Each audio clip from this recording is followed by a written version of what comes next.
I've been away, but I couldn't tell you where. These are the things that I know about Garrett, who's the star of the new reboot of Thief. He wears a hoodie, he's got a bow and arrow on his back, and he lives in a clock tower. What else should we know about this guy?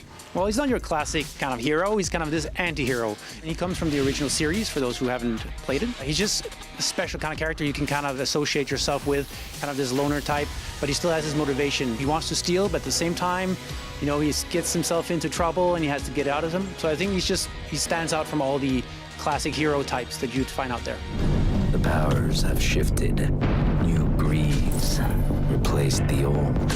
Now, I confess I've been lonely before myself, and what I do when I'm lonely is I talk to myself, and I notice that Garrett does the same thing throughout the game. He does. He's his own best friend, right? So it's a little trick to make sure that you have somebody to talk to, make sure it doesn't get too silenced, but at the same time gives you hints if you want to. For those who are more into that, you can also disable this if you don't like, if you already have too many voices in your head. It's part of who he is. I survived to steal. It is all I know and all I will ever know. Now, you've spent 5 long years with Garrett. Let me ask you a personal question. What does Garrett do on his day off? Let's say he's, relaxed in his hideout. It's clock tower. Probably looking all these amazing loots and objects that he picked all around. When you're back, you have your special collection. The guy is a collector. I like this aspect. Somewhere in here rests the Baron's precious heirloom. The main inspiration, frankly, was Garrett himself from the previous games. We make him more edgy a little bit, but it was really about making sure it was still the Garrett we knew. And for the new player, they will really discover a character that is really interesting with all his details, subtleties.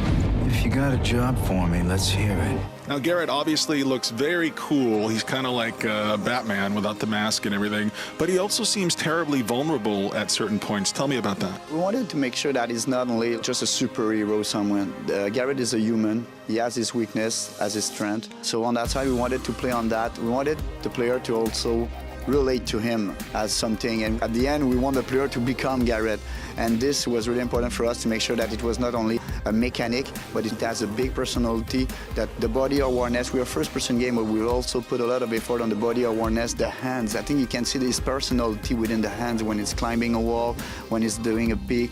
So on all those things we really worked hard to put all those details to make Garrett a real character.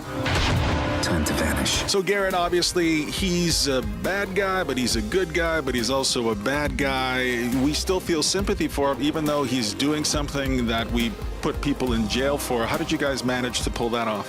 I think Garrett never steals for being bad, and I think this is an important element. If you have a good purpose to steal, I think it can be acceptable. The challenge is everything.